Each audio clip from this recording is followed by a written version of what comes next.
Lord, the light of your love is shining in the midst of the darkness, shining. Jesus, light of the world, shine upon us, set us free by the truth you now bring us. Shine on me, shine on me, shine, Jesus, shine. Fill this land with the Father's glory. Let Spirit blaze, set our hearts on fire. Flow, river, flow, flood the nations with grace and mercy. Send forth your word, Lord, and let there be light. Lord, I come to your awesome presence, from the shadows into your radiance. Son of blood, I may enter your brightness. Search me, try me, consume all my darkness. Shine on me, shine on me, shine, Jesus, shine. Fill this land with the Father's glory. Blaze, Spirit, blaze, set our hearts on fire. Flow, river, flow, flood the nations with grace and mercy. Send forth your word, Lord, and let there be light. Open the eyes of my heart, Lord. Open the eyes of my heart. I want to see you. I want to see you. Open the eyes of my heart, Lord. Open the eyes of my heart. I want to see you. I want to see you. To see you high and lifted up, shining in the light of your glory. Pour out your power and love as we sing, holy, holy, holy. Holy, holy, holy. Holy, holy, holy. I want to see you. Open the eyes of my heart, Lord. Open the eyes of my heart. I want to see you. I want to see you. Open the eyes of my heart, Lord. Open the eyes of my heart. I want to see you. I want to see you. To see you high and lifted up, shining in the light of your glory. Pour out your power and love as we sing, holy, holy, holy. Holy, holy, holy. Holy, holy, holy. I want to see you.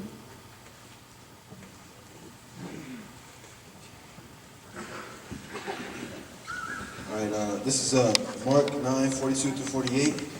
If anyone causes one of these little ones, those who believe in me, to stumble, it would be better for them if a large millstone were hung around their neck and they were thrown into the sea.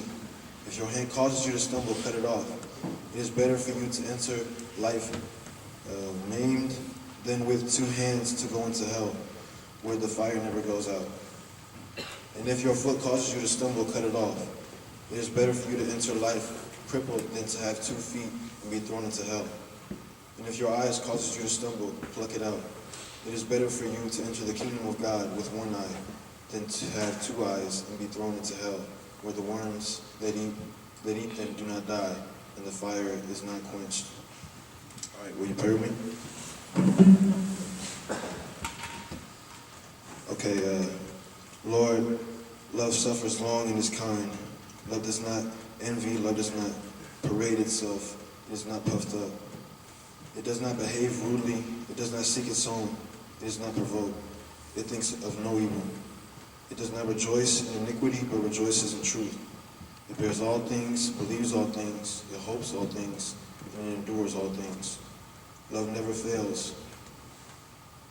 Lord, we're gathered here today in chapel to hear a man of God speak. And Lord, let us be patient, let us be kind to one another, unbeliever or believer, and show your love that is brought to us by Jesus. In Jesus' name, amen.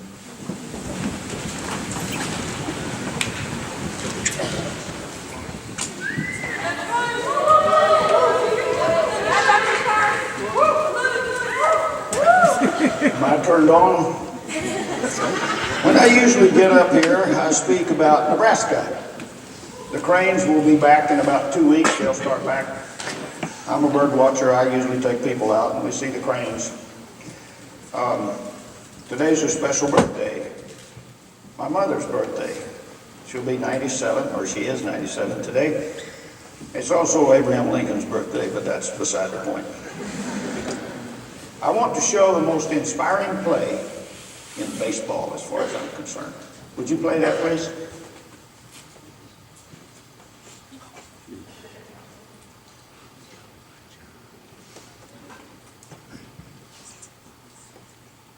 Start it. That's the end of it. Lefty hits the ball deep right on the foul line.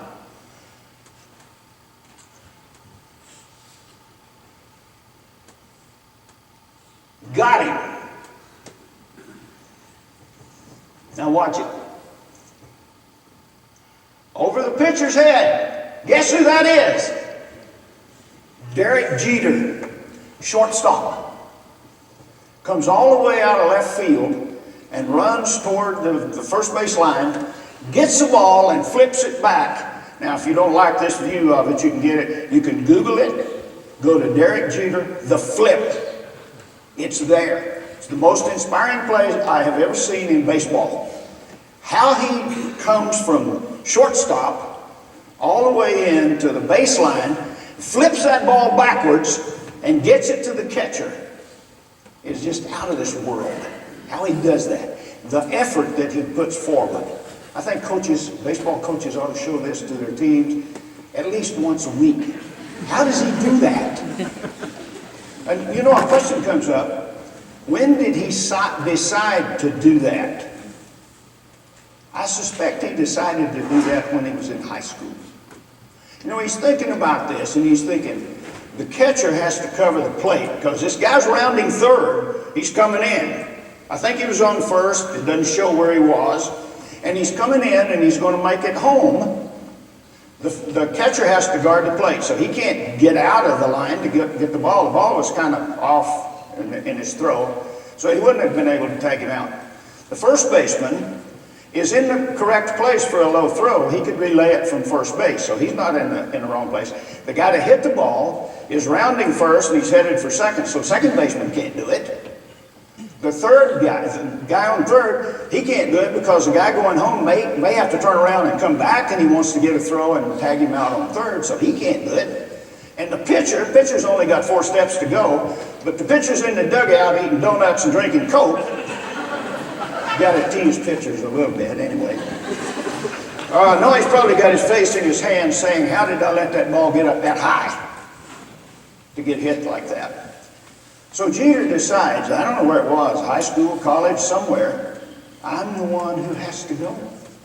I'm the one who has to get there. And he runs a 100-yard dash from out in left field all the way to the first baseline to get that ball and flip it back.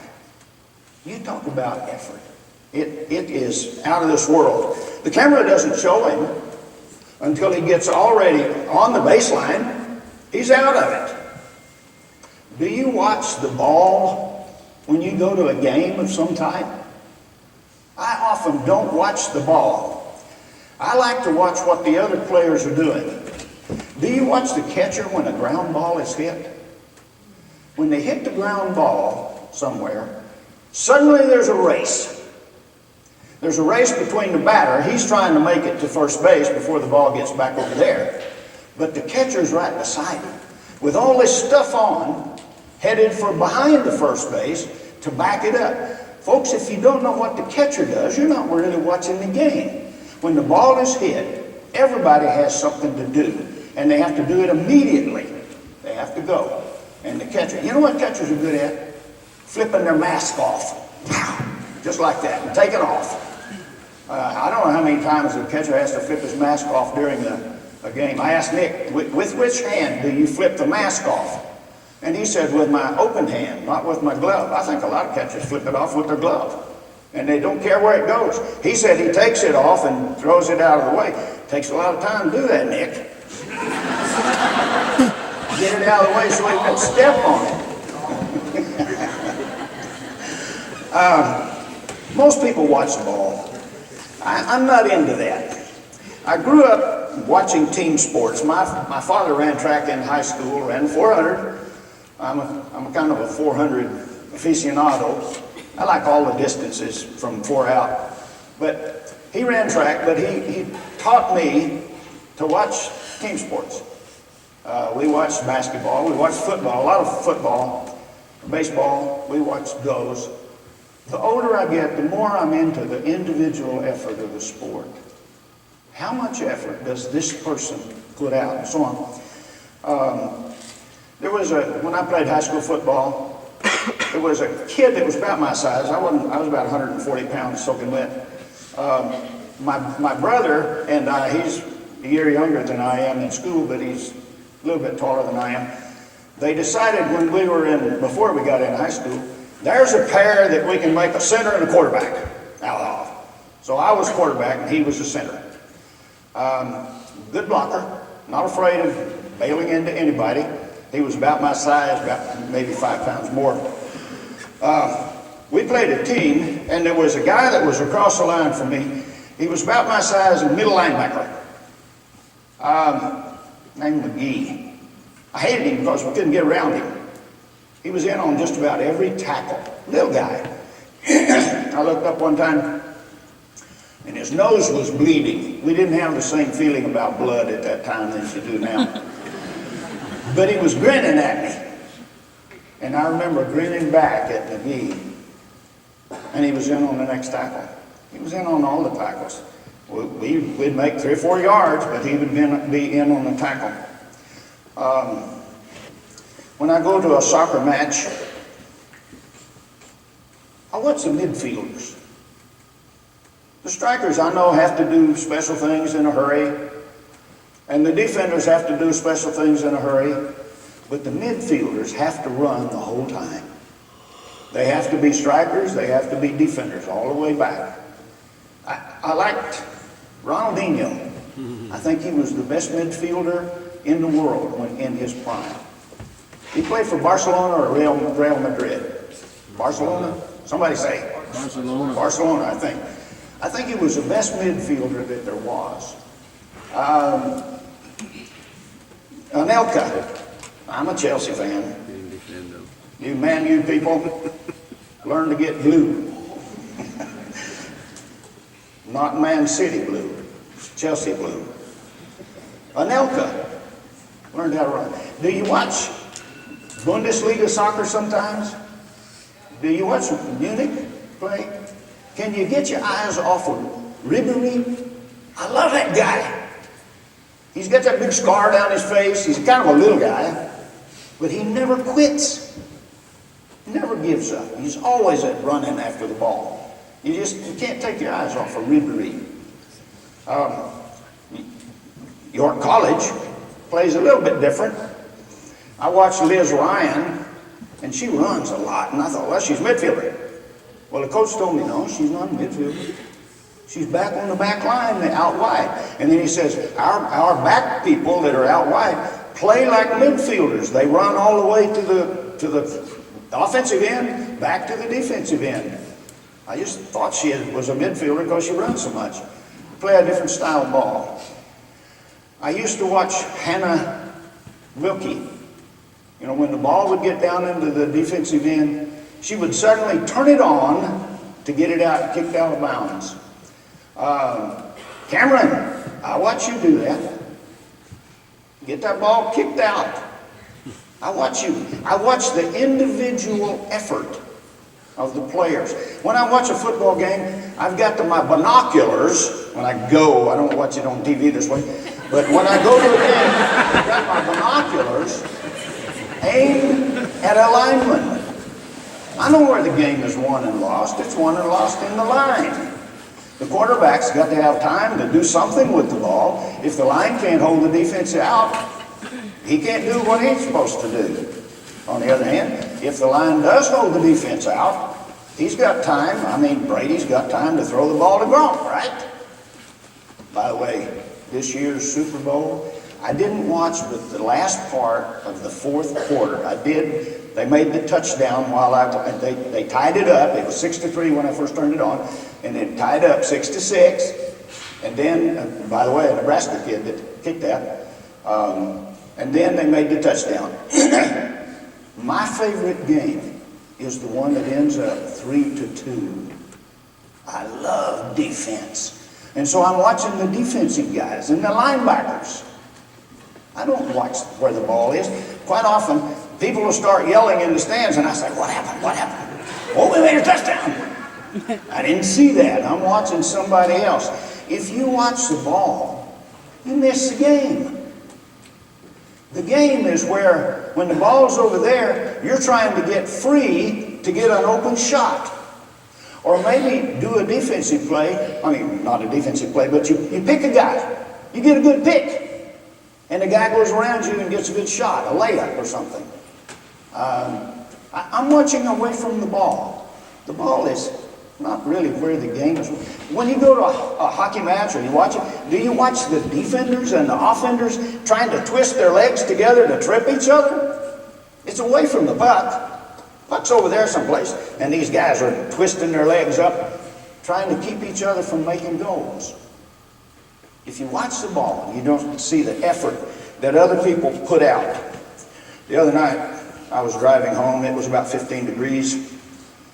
I was driving down Blackburn, nearly to 10th, and there was this guy over on the sidewalk running from the school back toward 10th. I've watched him run for 3 years. I knew exactly who it was. Logan. Running.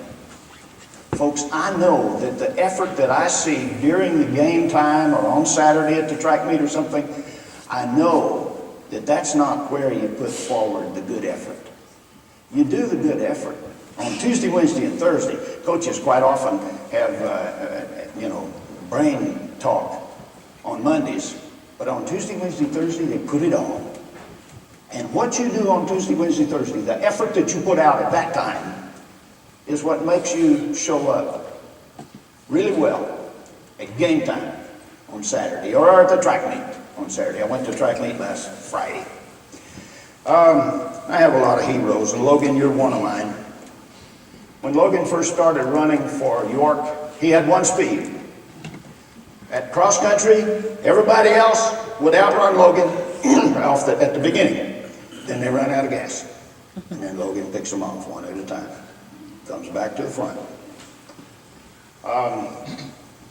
A year ago, not this last fall, but a year ago at Doane, Logan was a sophomore, I think, at that time. Doane has their cross-country course.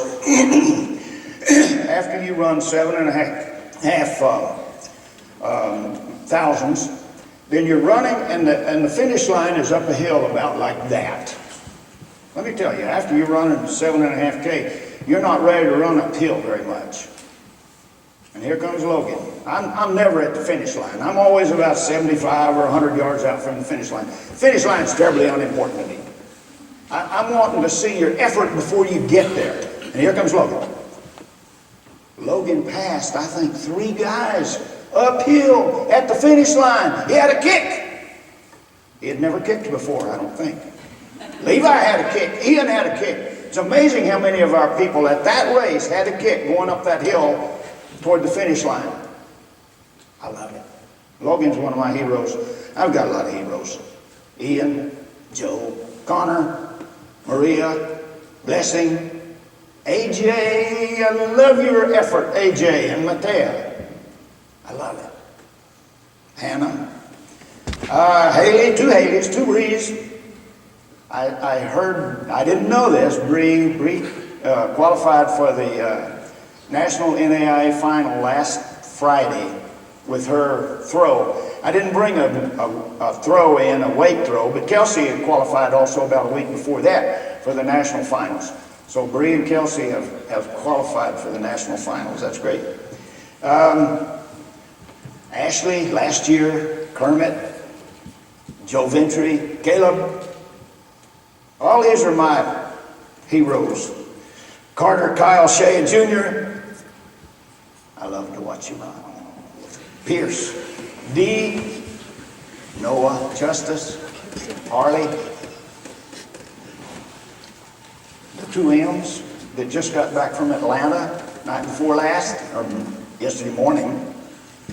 They had to drive from Denver after coming back from Atlanta. Marissa and Emily. My 2 M's. They're my heroes. Killer, Claire, C. I love them all. Oh, did I mention Mason? I think I left Mason out. Would you show that second one? This is Mason running the last leg of the 4x4 at Doane last spring. I think the most exciting, 4x4 is the most exciting race, period, at a track meet. But I think this was the most exciting 4x4 that I had ever seen. Notice how far he is back when he gets the baton. There he is, right there. That guy's already around on the curve. He's running second. He's got white sleeves. This year he wears a white headband. There he is. You can't even see the other guy yet.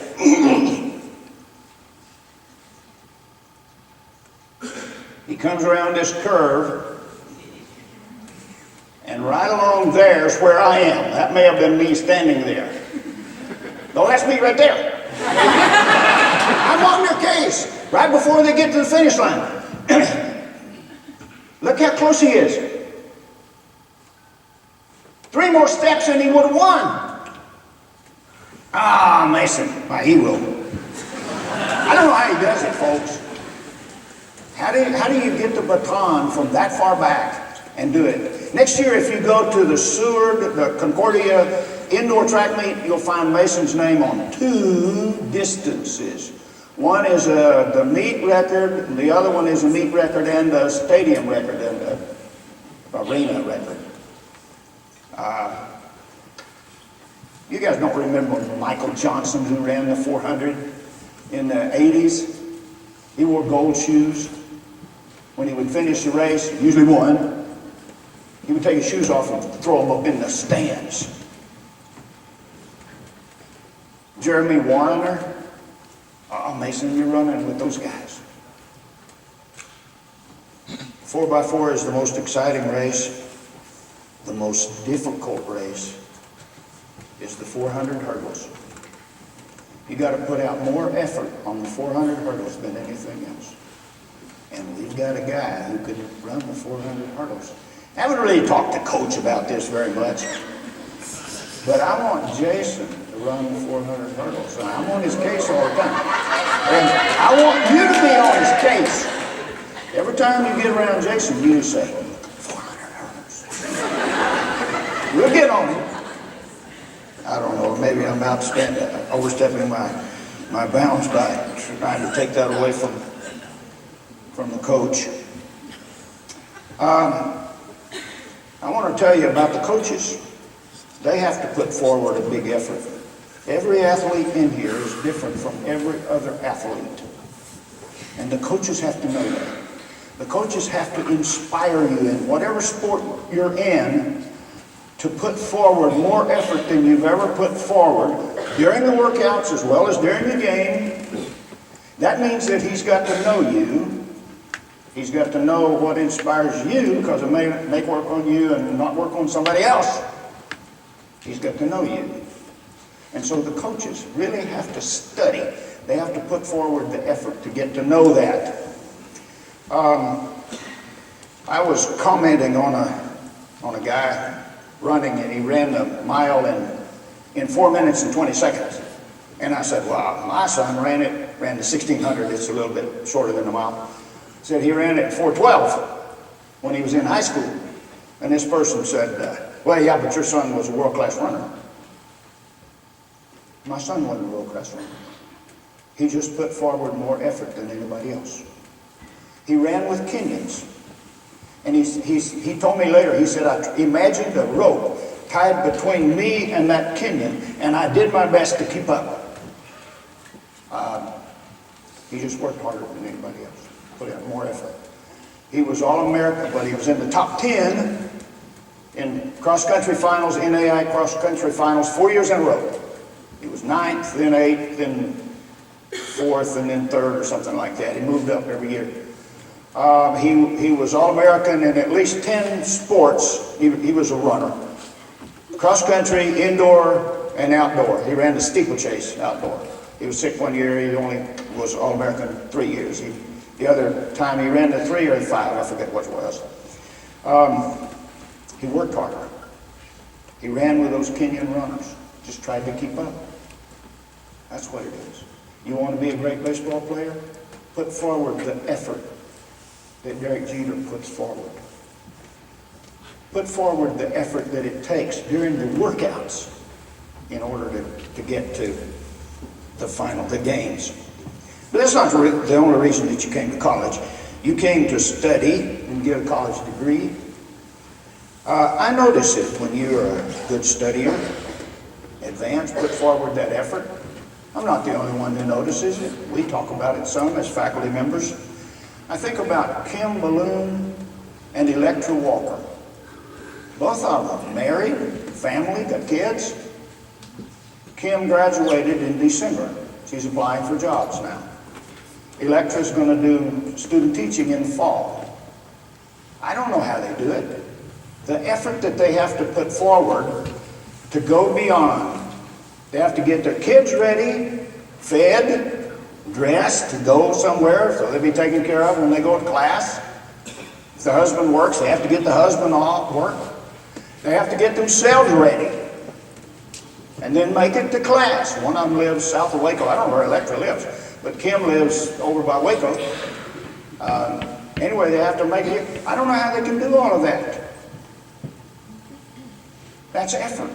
The scholarly effort that people put out. You want to be a good student, you gotta work on it. The effort. Chris Costanza, Igor, Ross last year, they transferred to Washington University to be engineers. I see their effort directly. They were my advisees. You came here to be social also. Social life takes a big effort. Like was mentioned in chapel yesterday, if you go 50-50, it ain't going to work. You got to be able to put out 100% of the effort. It just bugs me no end when some guy puts out 25% of the effort and the woman is putting out 100% of the effort trying to keep them together. Let me tell you, girls, it takes a lot of effort to be asked. For a guy to say, would you? Guys, it takes a lot of effort for a woman to say yes to you. It takes effort to have a social life. You got to work on it some. But the most important effort of all is the spiritual effort. In Hebrews the 11th chapter, it talks about the people of faith. And then in the 6th verse it says, in order to be pleasing to God, you got to have faith. Without faith, it's impossible to please God. And if you want to be pleasing to Him, you've got to be able to, and the expression is, diligently seek after Yahweh. Diligently seek. That diligently is where the effort comes in. Another translation of it says, earnestly seek. That's the effort. You got to earn it. Earnestly seek. What that means is, you've got to have more faith next week than you have this week. You got to have more faith today than you did last week. You got to work on faith. Diligently seek after Him. In the next chapter, the Hebrew writer says, you know, you're in a race. The human race. That's what it is. It's a big race. And he's talking about when you practice, you wear weights on your hands and on your legs, and you see a batter get up and he puts a donut on there and he swings the bat around. But when he gets up to bat, he lays aside all of these things that encumber him, that weight him down, her down, and lay aside all of these weights and things, and then run the race and keep your eye on the goal. And the goal is Jesus Christ. Hebrews 12, 1 and 2. You can do it. In the 9th chapter of 1 Corinthians, Paul says, you know, we're running a race. He says, these guys that go to the games, I think he's talking about the Olympics. He says, these guys that go to the games run a race, and they're after this little crown of leaves on their head. But you're running a race, and everybody wins. And then he says, I beat my body to keep it in control, to control it. I think part of earnestly seeking God is beating your body and controlling it. We were down in Ottawa, Kansas with the women wrestlers, and some of them couldn't eat, but I was hungry, so we had to go out and eat. And they couldn't eat. They have to control the eating. They know how to do that. The heavies don't, but the rest of them, they have to control their eating. And so Killer was with us, and we said, where do you want to go? And she says, I want to go to McDonald's so we can get a slushie. Slushie? I'm into meat and potatoes. She has to eat a slushie because she wants to control. It takes real effort to control your body.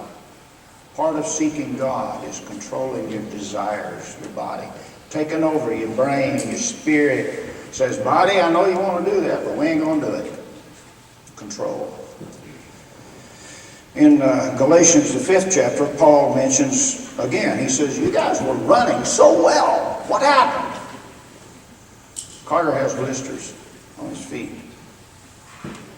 Carter, you just can't think blisters. When you're running the first leg of the 4x4, you just can't do it. Blisters, they slow you down.